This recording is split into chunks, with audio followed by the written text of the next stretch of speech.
Hello guys, my name is Amit Sani and I welcome you in this Delhi Hindu Analysis video in the morning. These videos come in the evening, the MCQ lessons they come. And both the lessons you need to follow religiously. The explanations in the PDF they are given there. Additional information, facts, issues, articles we discussed in the morning. And these are extremely important lessons. This is the last day for October month.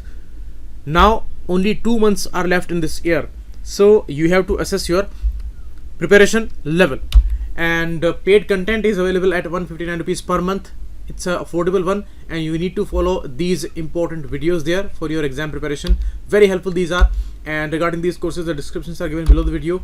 You can call on these two numbers, and any issue regarding payment and all, you will get the solution there. And Telegram channel is given here on this Facebook group where you will get the PDF. So that's the important source. You can follow me on Instagram too. Some words that I found today and some terms that are of use, so you should get the meaning of and you use them into sentences. First issue regarding the Delhi's pollution, the Diwali pollution plus the stubble burning all around Delhi. This has resulted into atmosphere of severe category. 419 is the air quality index, the important index which is important for us. You can see the level here, 0 to 50 good, 50 to 100 it's moderate, and 300 to 500 is hazardous category. So it's a severe category and Delhi is now under the cloud of hazardous atmosphere there. NAQI, National Air Quality Index, is there. 8 important pollutants are there, which are not, you must get the information of, and this will be the most important detail for prelims. Okay, so this much only is the important thing here. And the Suffer app, that's a app.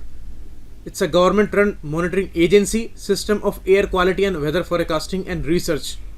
Real time data they provide on the website, and you can check that anytime. Okay, that's the issue.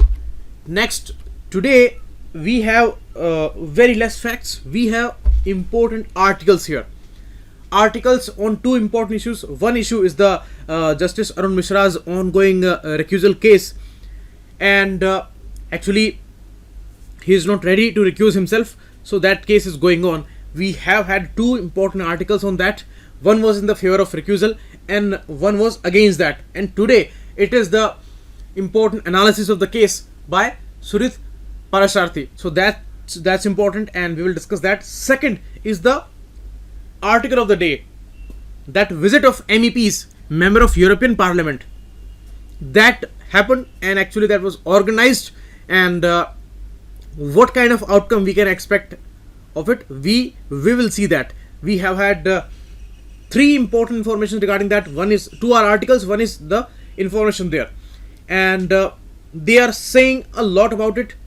Actually they raised many suspicions yesterday only, and today when the outcome is coming, then it is on the expected lines that they are going to talk on the government's official lines. So that is something we are observing here. So we will discuss these things. First article here, writer said that right to a fair hearing is at the heart of the rule of law. That's for sure. That's the basic understanding there.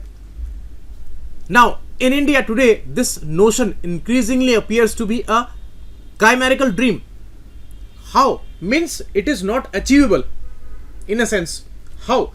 Because an order came on October 23rd where a 5-judge bench of Supreme Court of India in Indore Development Authority versus Manor Lal case, they upheld that application seeking the recusal of Justice Arun Mishra, who was presiding judge on the bench, was liable to rejected. Means you cannot ask for his recusal. This was something as a judgment came by Supreme Court, and the court brushed aside with alarming alacrity the most rudimentary standards of natural justice. Means the basics of the law that was not followed. Why? Because this case stands for something. This case is unique, and there are clear grounds of some prior disposition, and there is no question on the merit of the judge, Mr. Justice Arun Mishra there, but the case is such that it tells a lot, and the ground is well prepared that there can be a predisposition. So that's why this judgment by the court on October 23rd is something disappointing.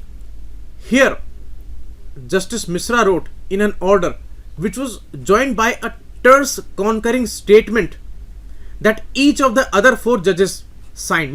Means they all signed it, and Justice Mishra, he made this remark. He said that will not forgive me down the line of setting a bad precedent. What is the meaning of it? Means when they asked Justice Mishra to recuse himself from the case, means step down and please do not go on that bench who is going to review the earlier judgment there.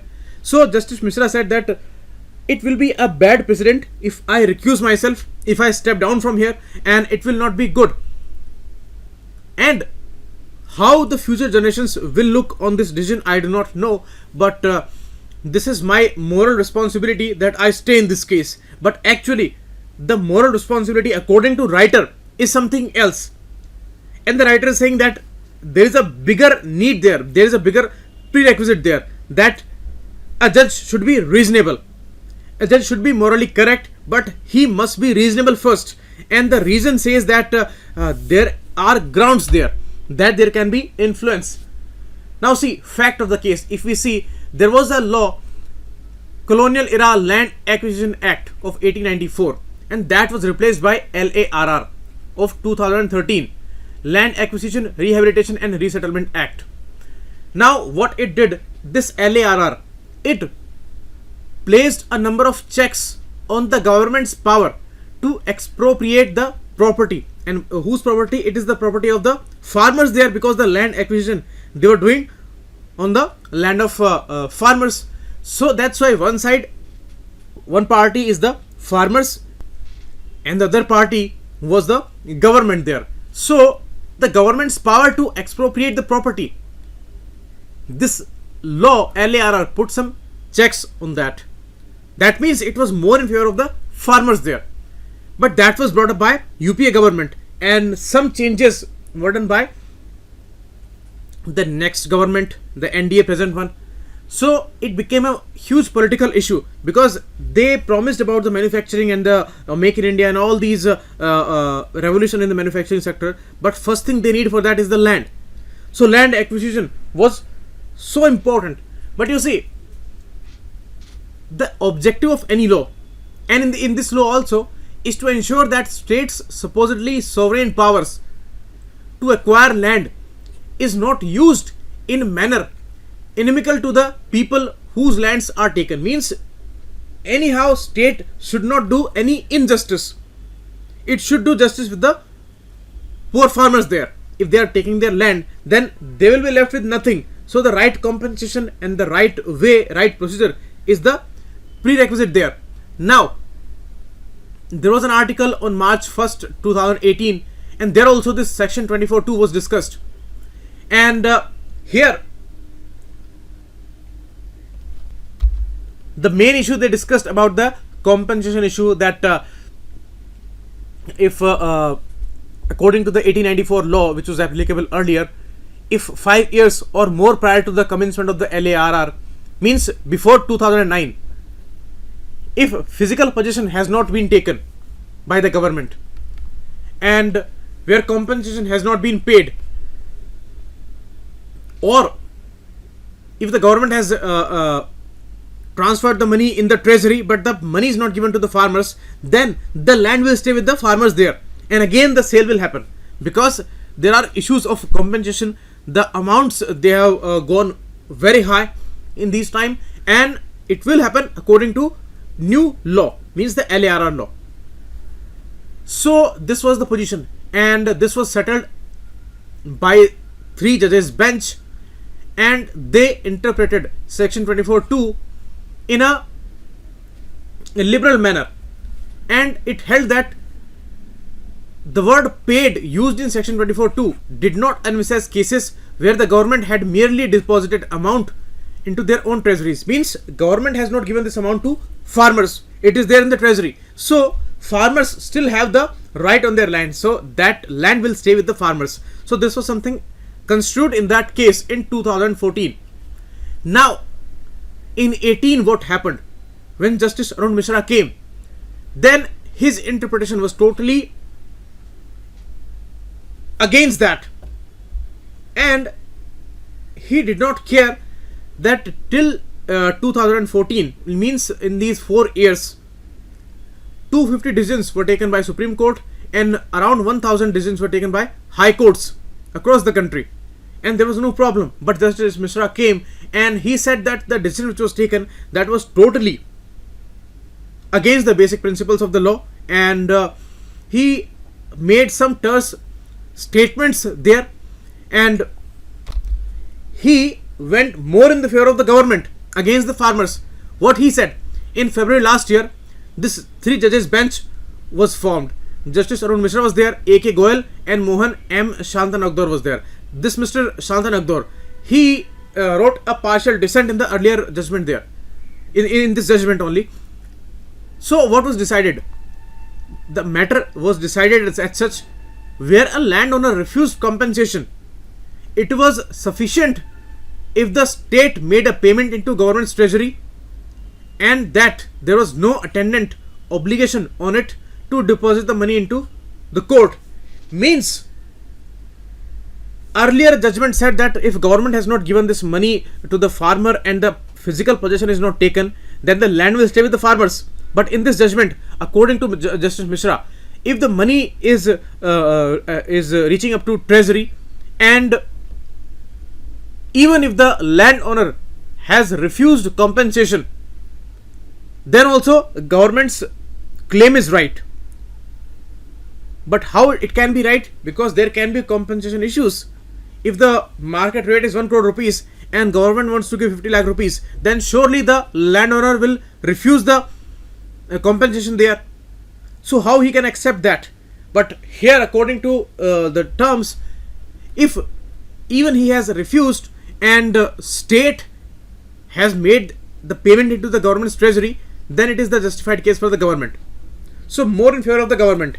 And even he said that this was a wrong thing to decide in 2014 like that, and the basic principles of the law, they were disregarded.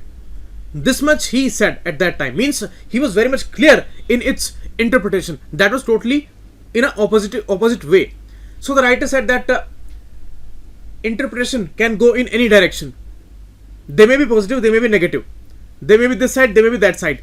In 2014, other judges, they decided that matter in that way, they interpreted that matter in a particular direction, but Justice Mishra went into just opposite direction. So it doesn't matter. The problem here does not merely concern the enunciation of the law, but speaks rather to something deeper, to the principles of propriety. And the principles of propriety, what they say, they will say that always do justice and save the weak. And if we see the issues in this particular case, then some things are integral and some troublesome factors are appearing here. What are the factors? That the creation of the 3 judges bench, which heard the questions raised in that Indore case, Indore Development Authority versus Sailendra case, was itself a product of a reference made by a panel of 2 judges presided over by Justice Mishra. Means when in 2018 this another 3 judges bench was made, where Justice Mishra presided, that before that there was a panel which was created. In that panel also there was Justice Mishra, and he referred this 3 judges bench where he only presided in the future. So he was there in this 2 judges panel. Then he was sitting as a president of that 3 judges panel. And then now when Chief Justice of India has created a 5 judges bench for the total review of this whole matter, this whole wrangle, then again Justice Mishra is going to preside that. So that's something very unique, and this is problematic. It says res ipsa liquidator, means literally what it means. It means that the matter is speaking for itself. There is no testimony, there is no approval. The matter is speaking for itself. Means if somebody has made a crime, committed a crime, then the person is explaining himself only, and nobody is there to testify, or nobody is there to approve. The person is expressing his own issue. So that's the issue of res ipsa liquider. Means here the judge is referring the 3 judges bench, then he presides over it, then again a judge's 5 judges bench is formed, and he is going to preside over that. So that's the matter, and the same judge, the same person, is the most clear person about that phenomena, about the interpretation of section 24(2). No other judge is that much clear about it, is that much approving of that interpretation. Only he is giving that decision, and he stays there, and that's why this matter tells a lot. And you see, all judges are there, all are meritorious, all are well qualified. If some questions are there, if some reasons are there, if some grounds are there, then there is no problem of any type for the judge that he recuse himself from that case, because other judges are also capable of deciding the matter. If any issue is appearing, then he must step down.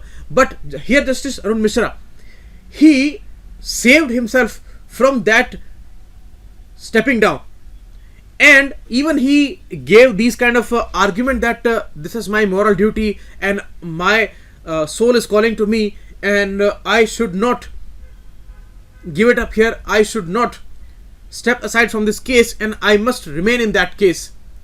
And his position is somewhere in the favor of the government there. So that's why there can be a ground of predisposition, and that's why, as the writer said here, that bright line rules on recusal require an different analysis there.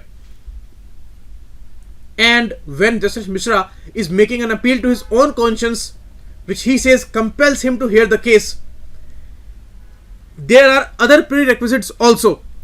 He must be reasonable first, and the reason says that what the reason says.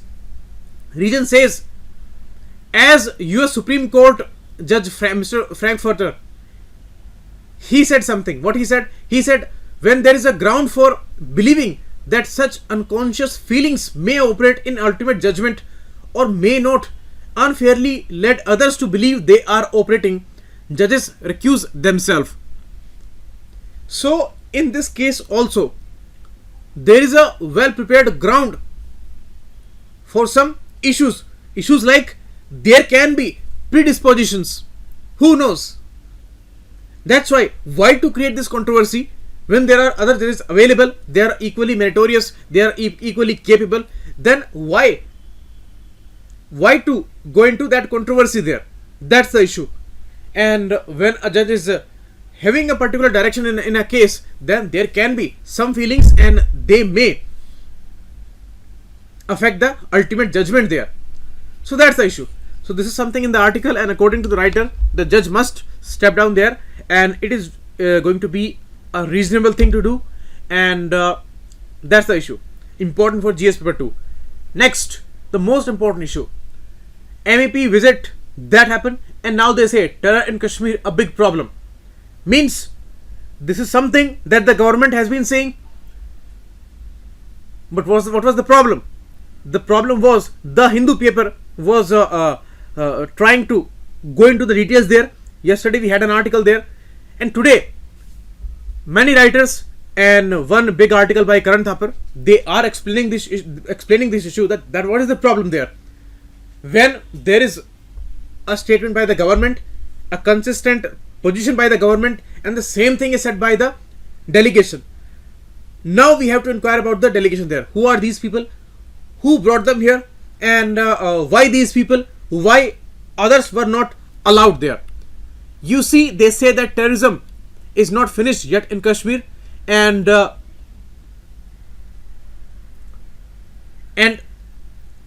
things are still very, very problematic. They upheld the position of the government there. So it was more a justification case for the government's move in a sense.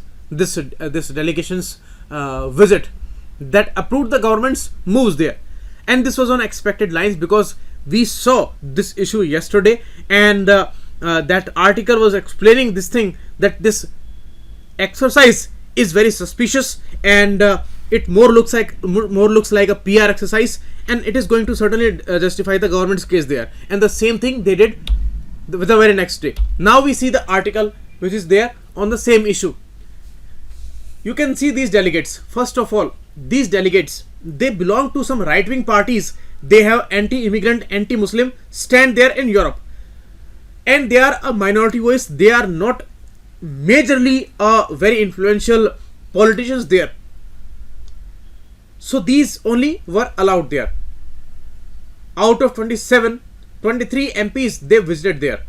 And what European Union said about that? European Union said that these 23, they did so in their individual capacity. It was not something official. And yesterday we said that External Affairs Ministry is saying no, that they organize this event. Means even External Affairs Ministry is not organizing this event, and they are not taking any responsibility of it. So two important bodies which must have been involved here, they are saying that we are not related to that. So who did that? Now we come to Madhi Sharma there. Who is Madhi Sharma?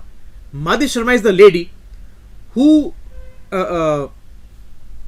explains herself as an international business broker on her Twitter handle, I guess, and that account is not working now, but she was explaining herself like that. So business broker, but we know this is not a business that is going on. It's a very sensitive issue. It's a national issue, and it has become the international issue again also.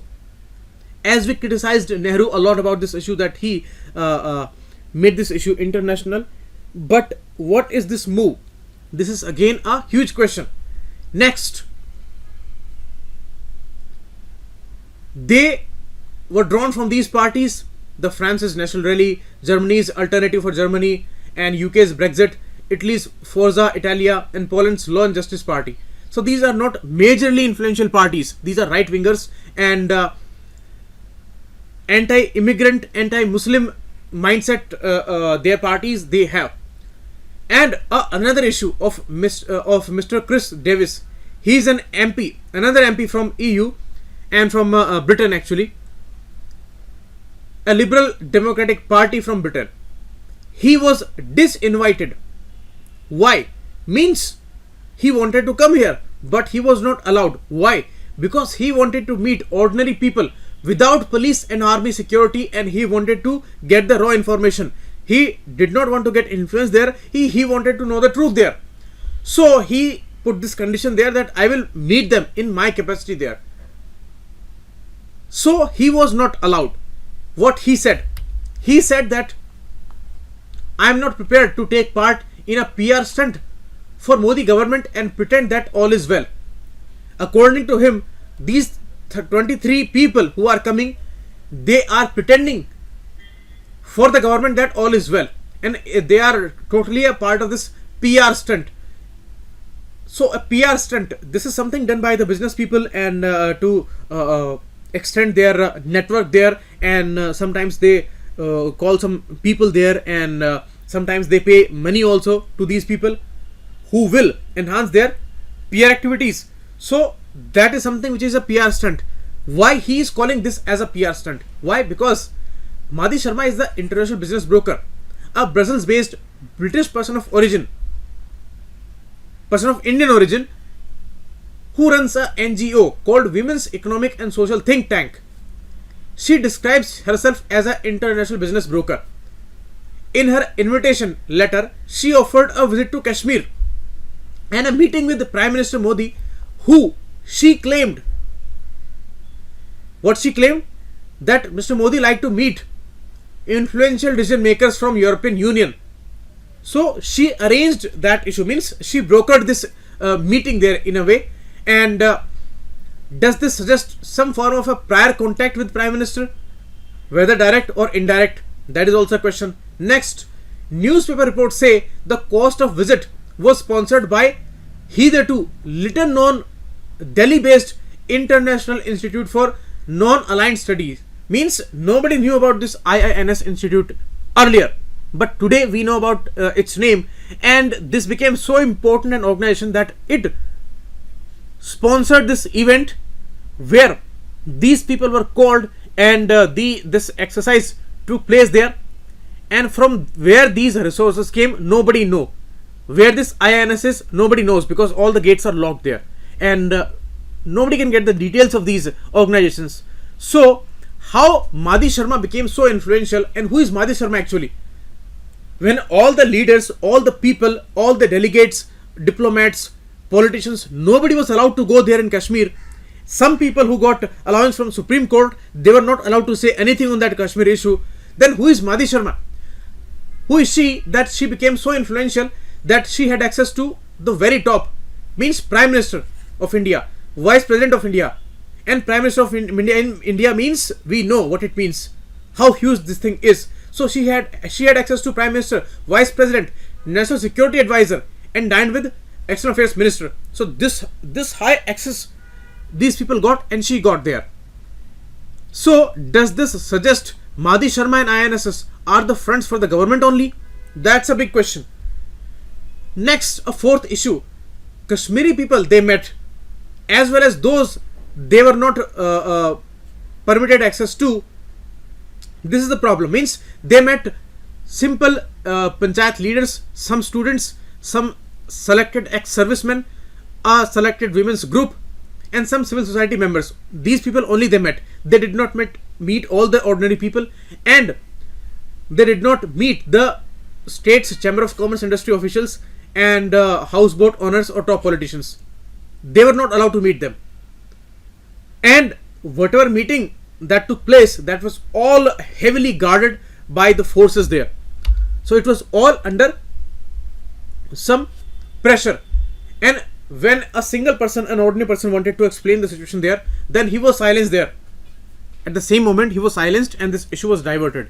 And nobody said anything about that. Means the members of this MEP, they did not answer those questions which were asked, that why this event took place and how this was arranged. They did not say anything in the press conference there. Where again selected journalists were only allowed, and they did not answer any of those questions. Only one MP said that why in any Indian MP why not in any Indian MP was allowed to meet Kashmiris? Why us were preferred there? So this is really a genuine question. Means, first of all, who are these people? These are not so important leaders there internationally. They are not well recognized, and nobody knows Madhi Sharma, nobody knows IINS there, and they are having the highest access there, which we barred for all other important people. We actually put all these people into house arrest there. All the leaders, all the top important politicians there.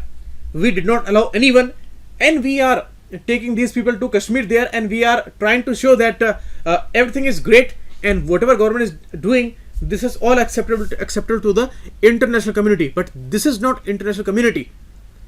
This more looks like a scripted PR event, according to the writer there. So that's the issue.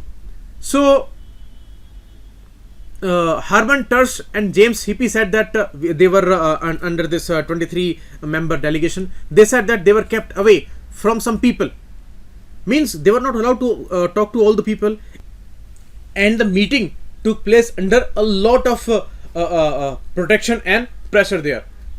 And when the press conference happened, then only selected journalists were invited, and we know who are the selected journalists, because in Indian media today this huge problem is going on, and it is really devastating for a democratic country where the press is biased, and we know what is the problem there. So only selected journalists were invited. The EU MPs maintained a discreet silence over the controversy their visit has created there.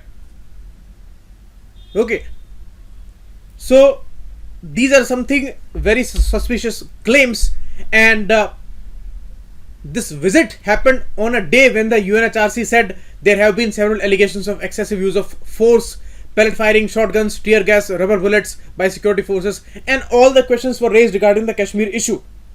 So UNHRC is saying something on that same situation, and they are saying that it is all good, and they are maintaining a silence over the visit there. So are they going to rebut this claim by UNHRC? Can they counter those arguments? No. And has this visit internationalized the state to the country's disadvantage? We protested a lot against the Nehru's move there, and whatever the issue was there in the past, whatever happened in 1948, this was the main agenda there. Now, is it not taking the matter to international community? And it happened at a time when Indian MPs, foreigners and foreign journalists, Delhi-based diplomats are not permitted to visit the valley there. So that's really disappointing, and that's really suspicious there. So that's the issue. So have we maintained our tradition? No. This is really unprecedented, and this kind of happening is really very unique, and it's a first timer. Next article is also on the same lines, where the editor said that the center must change the situation in Kashmir, not just the global perception of it. What we are doing, we are trying to create an image there, and that's not real according to the writer there. So that's the same issue.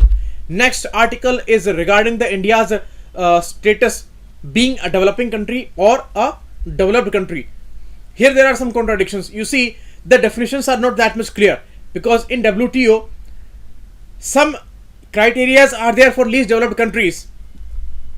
Article 9.2 of WTO agreement provides that LDC status of a country in the WTO is based on such status being recognized by UN, but the agreement does not mention any criteria to determine a developing country status. India is a developing country, but America put this application there, and they have actually threatened India that we will unilaterally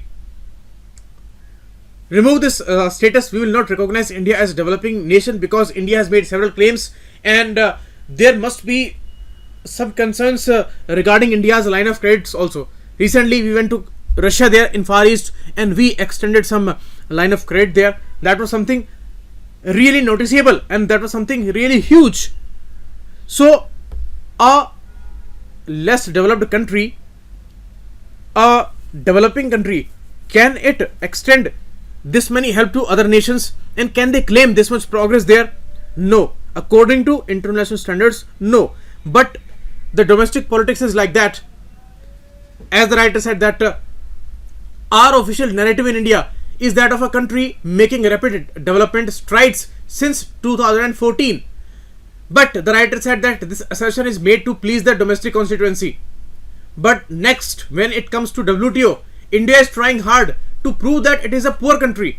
A developing country status must remain there.